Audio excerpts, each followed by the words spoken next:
आज आपल्या पानेवाडी येथे आज प्रचार दौऱ्यानिमित्त महायुतीचे उमेदवार माननीय हिकमतदादा उडान यांच्या प्रचारार्थ आपले मान्यवर आलेले आहेत। जयमंगल दादा, महेंद्र भाऊ व सर्व पदाधिकारी या महायुतीचे इथं सर्वांना आज खरं तुम्ही वेळात वेळ काढून आज या पानेवाडी नगरीमध्ये आज खरंच दादाचा आवाज आणि शिवसेनेचा आवाज हे पूर्णपणे तुम्ही आज बघितलेला आहे। आम्ही इथं तुम्हाला सांगतो दादा की येणाऱ्या 20 तारखेला जास्तीत जास्त कसं आपल्या या नगरीमध्ये पानेवाडीमध्ये नगरी बहुमताने आम्ही विजय करण्याचा प्रयत्न करू अशी मी ग्वाही देतो। आणि दादा गेले आपण काही वर्षे चांगल्या प्रसिद्धीला निवडून देण्याचं काम केलं, तुम्ही मी संगत होतो, कारण की आपलं कुठलंही काडीचं काम झालेलं नाही। आपल्या महायुतीचे जिल्हा अध्यक्ष आलेले आहेत, त्यांचं देखील शेळके साहेब आलेले आहेत। सर्वांचं मी पानेवाडीच्या वतीने स्वागत करतो। बसा बस। खूप बोलण्यासारखं आहे, पण अजून तुम्हाला काही गावं करायचे आहेत। मी दादाला विनंती करतो, अध्यक्ष बोलतील ना, नाही बोबडे साहेबांना विनंती करतो की आल्या तुमची चांगली हिस्ट्री झालेली आहे। तुम्ही वेळात वेळ खरोखरच तुमचं भाग्य आहे दादा, तुम्ही चांगल्या याच्यात रॅलीमध्ये सामील झालात आणि तुम्ही या पानेवाडीच्या सर्व काही नागरिकाला संबोधित करावा अशी आपणास विनंती करतो। पानेवाडी या ठिकाणी 100 विधानसभा जनसंघी या मतदारसंघाचे उमेदवार माननीय हिकमतदादा उडान यांच्या प्रचारार्थ या ठिकाणी रॅली आयोजित करण्यात आली होती। या रॅलीसाठी आवर्जून उपस्थित असलेले जिल्हा परिषदचे माजी उपाध्यक्ष महेंद्र पवार, जिल्हा प्रदेश सदस्य जयमंगलदादा जाधव, वराडे साहेब, कैलासराव शेळके आणि सर्व जमलेले बंधू आणि भगिनी मित्रांनो, येणाऱ्या 20 तारखेला हिकमतदादा यांना निवडून आणण्यासाठी धनुष्यबाणावर आपल्याला शिक्का मारून त्याला बहुमतात विजय करायचे। विजय याच्यासाठी करायचा आपल्याला किंवा जे आपले 25 वर्षापासून जे हाल चालू आहेत ते हाल रोखण्यासाठी हिकमतदादा निवडून आणणं गरजेचं आहे। आज जवळपास 25 वर्ष झाले राजेश टोपे पालकमंत्री आहे, परंतु राणी उंचगाव, पानेवाडी इकडे तुम्हाला परतूड झाला, तुमच्या अर्ध्या लोकांचं तर आयुष्य गेलंय, परंतु तुमच्या लेकरा बाळा सुद्धा आयुष्य जायची वेळ आली। तुम्हाला रोड आहे का सांगा? पहिला तुमचा मोठा प्रश्न आहे, तुम्हाला जालन्याला जरी जायचं असलं तर राणी उंचगावाला जाऊस तर तुम्हाला अर्धा तास लागतो आणि राणी उंचगावातून 20 मिनिटात तुम्ही जालन्याला जातात। जालना मार्केट जवळ आहे, इकडे परतूड मार्केट जवळ आहे तुम्हाला। ज्यावेळेस लोणीकर साहेब पालकमंत्री होते त्यावेळेस या ठिकाणून एक रोड झाला, तेवढाच रोड झाला, याच्यानंतर एकदा सुद्धा 25 वर्षात रोड झाला नाही। लोणीकर साहेबांचा इकडे काही संबंध नसताना सुद्धा भारतीय जनता पार्टीचे कार्यकर्ते या गावात आहेत। त्यामुळे या ठिकाणी अर्जुनराव माळत होते, भगवानराव पितळे होते, यांच्या माध्यमातून इथं मोठा कार्यक्रम घेतला लोणीकर साहेबाचा, राहुल भाईचा कार्यक्रम घेतला, त्यांनी रोडची मागणी केली, त्यावेळेस रोड झाला। परंतु परत या ठिकाणी रोड झालेला नाही। हे असे 2-2 किलोमीटरचे, अर्धा किलोमीटरचे तुकडे झाले।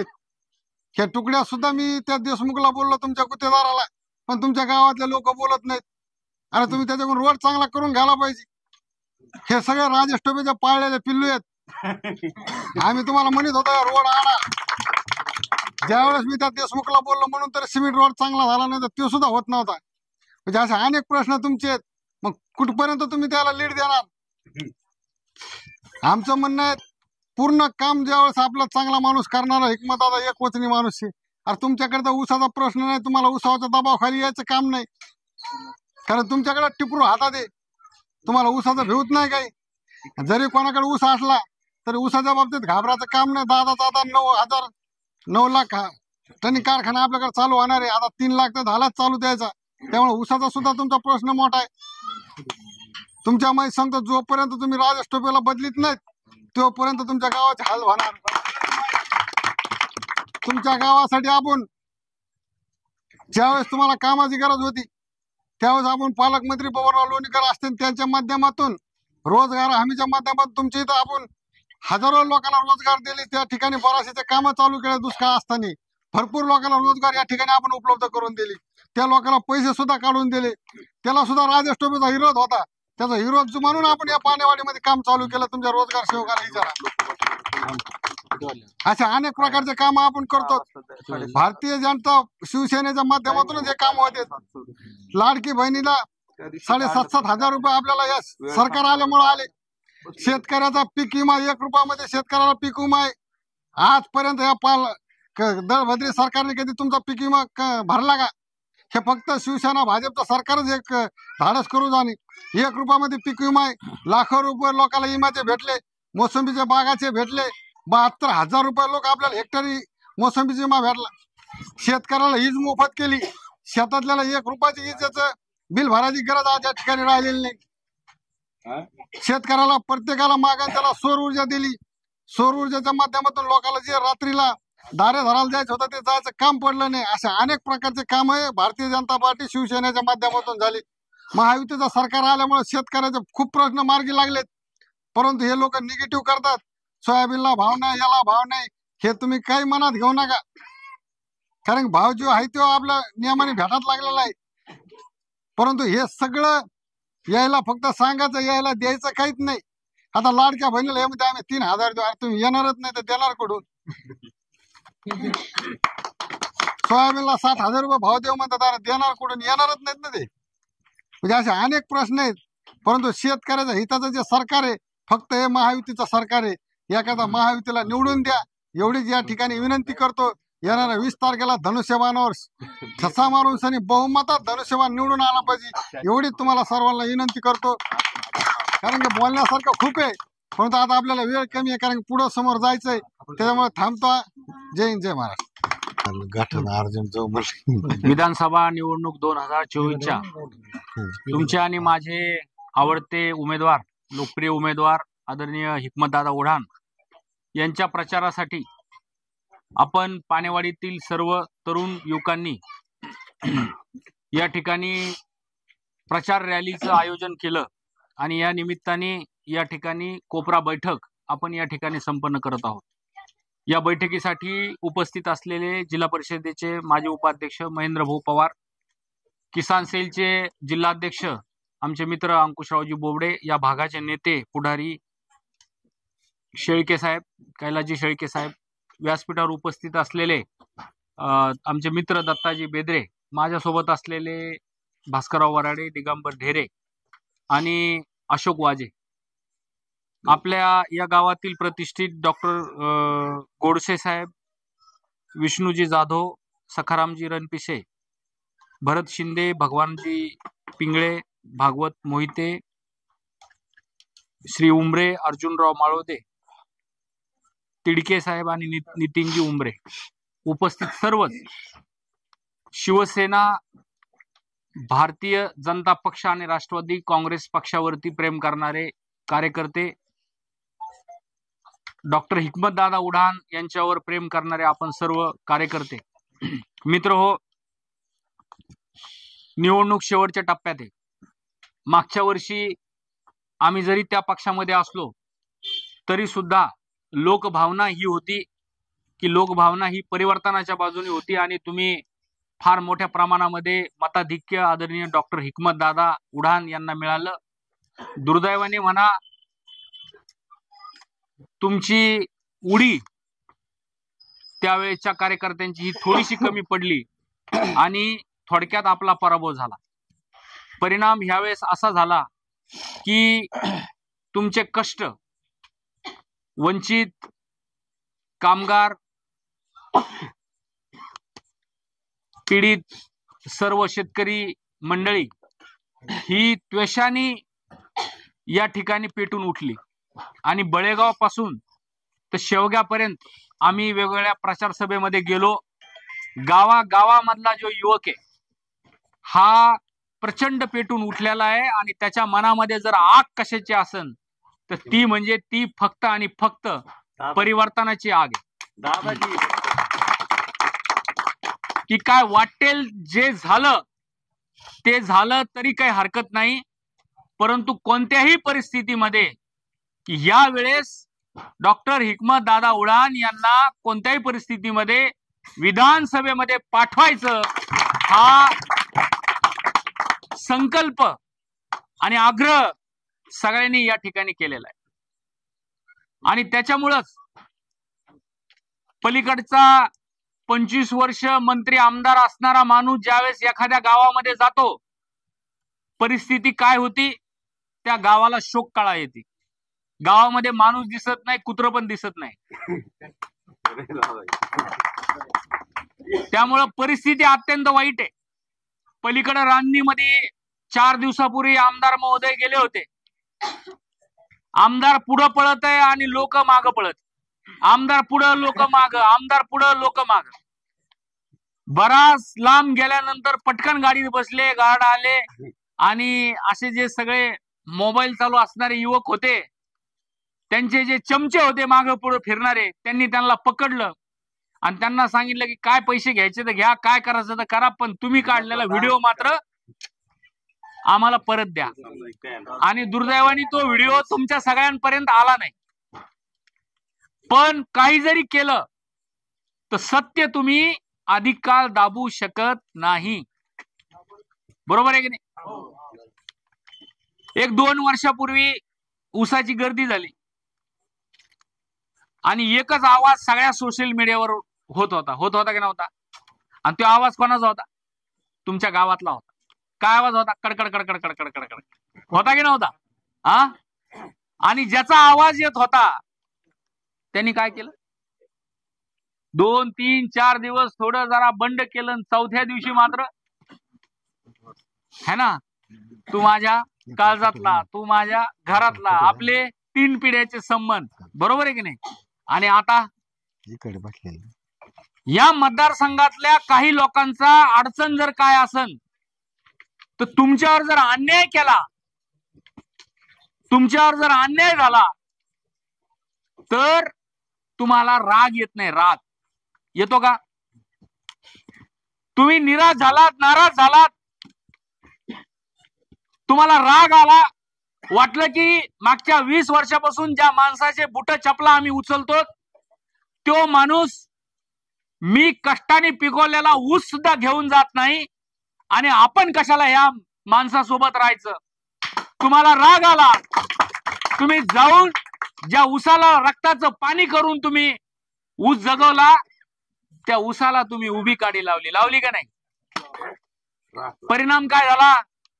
3 दिवसानंतर तुमचा राग आणि पुन्हा तुम्ही काय करायला लागले? चालले. बरोबर आहे की नाही? या गावामध्ये आम्ही फिरलो, जे काही काम झाले हे सगळे काम, सगळे आणि सगळेची सगळे काम आमचे जिल्हा परिषदेचे उपाध्यक्ष, अध्यक्ष यांच्या सहकार्याने मदतीनं झाले. आणि आमची भगिनी सभागृहामध्ये होती, तिलाही नीट काम करू देत नव्हते, पण आम्ही त्यांना सोबत घेऊन या ठिकाणी काम केले. म्हणून हे काही काम या गावामध्ये व्यवस्थित झालेले तुम्हाला दिसतात. Metro state, paver block. परंतु तुम्ही काँग्रेसवाल्याची चिंता आता करू नका. काही जरी झालं तर काँग्रेसवाले पुन्हा इकडे येणार नाही. आणि जे राष्ट्रवादीमध्ये आहेत त्या भगिनी ह्या आमच्या मताशी सहमत आहे, त्याच्यामुळे त्याची तुम्ही चिंता करू नका. त्यामुळे मागच्या वेळेस तुम्ही जे लीड दिलं होतं ते कोणत्याही परिस्थितीमध्ये डबल झाल्याशिवाय राहणार नाही, एवढी खात्री मी तुम्हाला या ठिकाणी देतो. तुम्ही जिल्हा परिषदला या ठिकाणाहून आमच्या मित्राला निवडून दिलं, केलं का सभापती? नाही केलं. राग आला का? नाही आला. आम्हाला आला, आम्हाला राग आला. भाऊला उपाध्यक्ष केलं, केलं नाही, आम्ही मजबूर केलं आणि मजबूर करून आम्ही हिसकावून घेतलं उपाध्यक्षपद. उपाध्यक्षपद हिसकावून घेतल्यानंतर आम्ही हिशोबत देत बसलो का? अजिबात नाही. आम्ही आमच्या पद्धतीनं काम केलं. आम्हाला राग आला की आमच्या कामामध्ये तुम्ही हस्तक्षेप का करता. राग आला की नाही? राग आला. परिणाम आम्ही सोडून दिलं. लात मारली, सत्तेवर लात मारली. कॅबिनेट मंत्री असताना सुद्धा आम्ही सत्तेवर लात मारली. पण माझं म्हणणं एवढंच आहे डॉक्टर साहेब, की तुम्हाला मला आपल्या सगळ्याला राग आला पाहिजे. आमच्या मित्रांनी उल्लेख केला, बाहेर गेलं की रस्ता सगळा उखाडलेला आहे. गोधड झालं मतदारसंघाचं, झालं की नाही? सगळीकडे थिगळ आहे.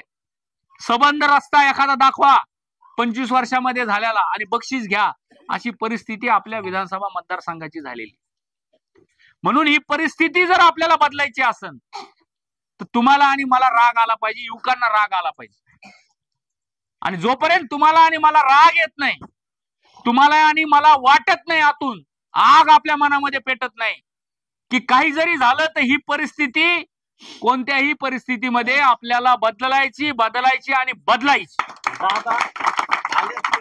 आणि ही परिस्थिती जर बदलायची असेल तर या लोकशाहीनं एक अधिकार तुम्हाला आणि मला दिलेला आहे, आणि तो म्हणजे येणाऱ्या 20 तारखेला बाण ह्या निशाणीवरती आपल्याला बटन दाबून डॉक्टर हिकमतदादा उडान यांना जास्तीत जास्त मताने आपल्याला निवडून द्यायचं. पण पुन्हा लोकशाहीची थट्टा तुम्हाला सांगतो मित्र हो 1 मिनिटामध्ये, की मागच्या 25 वर्षामध्ये 62, 65 आणि 68% लोक हे या मतदारसंघामधले विरोधात आहेत. बघा, लोकशाही चालती कशावरती? बहुमतावरती चालते की नाही? बहुमत असलं तर तुम्ही पुढं, बहुमत नसलं तर तुम्ही माग. पण या मतदारसंघाची अवस्था इतकी वाईट आहे की या मतदारसंघामध्ये 65% लोक, म्हणजे 100रातले 65 लोक हे विरोधात असतात, पण विजय मात्र नेहमी 35% असणाऱ्या माणसाचा या ठिकाणी होतो. मी जे बोलतो ते तुम्हाला कळतंय का? लोकशाहीमध्ये महत्व हे बहुमताला आहे. मग तुम्ही म्हणाल की 65% लोक विरोधात आहेत आणि विजय 35% वाल्याचा का होतो? कारण एकच आहे मित्र, कारण एकच आहे की तुम्हाला आणि मला दर निवडणुकीच्या टायमाला वेगवेगळे कारण करून वाटण्याचं काम, तोडण्याचं काम हे सम्राट लोक या ठिकाणी करतात. आपली एकी या ठिकाणी होऊ देत नाहीत आणि त्यामुळं 65% लोक विरोधात असतात, 35% लोक त्यांच्या बाजूने असतात, पण विजय मात्र कोणाचा होत आला त्यांचा. परंतु आज सगळी परिस्थिती ही नवीन पिढीच्या हातामध्ये आहे की नाही? तुम्हाला हे गणित कळलं की नाही? मतदान वाया गेलं पाहिजे का? अजिबात नाही. मतदान हे त्याच माणसाला गेलं पाहिजे की जो माणूस समोरच्या माणसाला सगळ्या पद्धतीनं पुरून आणि उरतो, आणि तो म्हणजे डॉक्टर हिकमतदादा उडान. एकदा पराभव जर झाला तर माणूस पुन्हा त्या वाटेवरती जात नाही. पण एकदा सोडा, 2दा पराभव झाला, दुसरा पराभव हा अत्यंत कमी मताने झाला, पण तरी पण चेहऱ्यावरचं हसू कमी झालं का? नाही. सांगा. अजिबात हसू कमी झालं नाही. कुणालाही दोष दिला नाही. ज्या काही चुका झाल्या त्या माझ्या झाल्या. जे काही पराभवाची जिम्मेदारी आहे ती माझी आहे, हे डॉक्टर हिकमतदादा उडान मागचे 5 वर्ष म्हणले, आणि येणारी प्रत्येक निवडणूक ही त्या माणसाच्या विरोधामध्ये लढले, त्या विचाराच्या विरोधामध्ये लढले. उभा राहिलेल्या प्रत्येक कार्यकर्त्याला सगळ्या शक्तीनिशी ताकद देण्याची काम डॉक्टर हिकमतदादा उडान यांनी या ठिकाणी केलेलं आहे. म्हणून संघर्ष करणारा माणूस, मैदान सोडून न पळणारा माणूस, सगळ्या पद्धतीनं पुरून उरणारा माणूस, त्यांच्यापेक्षा जास्त शिकलेला माणूस, त्यांच्यापेक्षा सगळ्या पद्धतीनं जास्त पुढे असणारा माणूस, त्यांच्यापेक्षा जास्त संस्कार असणारा माणूस, ते म्हणजे डॉक्टर हिकमतदादा उढाण. आणि हा माणूस तुम्हाला आणि मला या ठिकाणी मिळालेला आहे आणि त्याला जपण्याचं काम येणाऱ्या 20 तारखेला उपस्थित सर्व युवकांना, गावकऱ्यांना आणि कष्टकऱ्यांना या ठिकाणी करायचे. करणार ना सगळेजण? करणार की नाही? म्हणून मित्रहो, येणाऱ्या 20 तारखेला आजपासून पैशाचा पाऊस प्रचंड चालू झालेला आहे. या ठिकाणी बोल्या टाल्या चालू झालेल्या आहेत. अनेक त्यांचे बगल बच्चे वेगवेगळ्या घरामध्ये बसलेले आहेत, पैसे वाटण्याचं काम या ठिकाणी करत आहेत. अनेकांना खरेदी करण्याचं काम या ठिकाणी करत आहेत. वेगवेगळे रुमर्स, वेगवेगळ्या अफवा पसरवण्याचं काम या ठिकाणी करत आहेत. त्या कोणत्याही गोष्टीला बळी न पडता आपण सगळ्यांनी एक आणि एकच लक्षात ठेवायचं, ते म्हणजे आपलं चिन्ह, आणि चिन्ह म्हणजे आपलं बाण.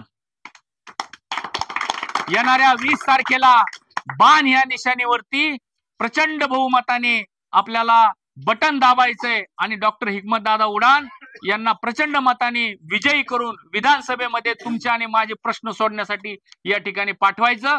आज या रॅलीमध्ये तुम्ही आणि मी, आपण सगळे मिळून एवढाच संकल्प करू की पाणेवाडी गावामधून, पाणेवाडी राणी उंचेगाव या सर्कल मधून जास्तीत जास्त मताधिक्य देऊन आपण हिकमतदादा उढाण यांना निवडून आणू, एवढा संकल्प या निमित्ताने घेऊ आणि पुढच्या गावाला जाण्याची परवानगी आम्ही या निमित्ताने आपल्याकडून घेतो व माझे 2 शब्द संपवतो. जय हिंद, जय महाराष्ट्र, जय भारत.